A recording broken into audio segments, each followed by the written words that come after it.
Ladies and gentlemen, the President of the United States. Good evening, my fellow Americans. We now stand 10 years past the midpoint of a century that has witnessed 4 major wars among great nations.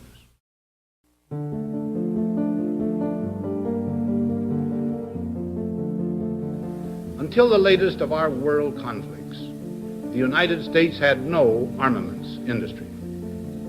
American makers of plowshares could, with time and as required, make swords as well. But we can no longer risk emergency improvisation of national defense.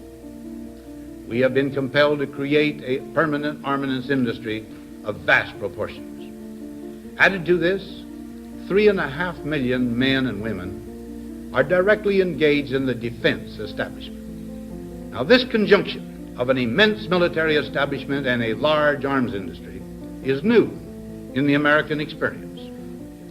The total influence, economic, political, even spiritual, is felt in every city, every state house, every office of the federal government.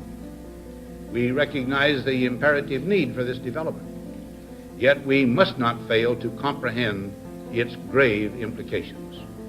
Our toil, resources, and livelihood are all involved. So is the very structure of our society. In the councils of government, we must guard against the acquisition of unwarranted influence, whether sought or unsought, by the military-industrial complex. The potential for the disastrous rise of misplaced power exists and will persist.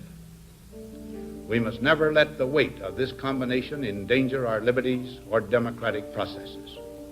We should take nothing for granted.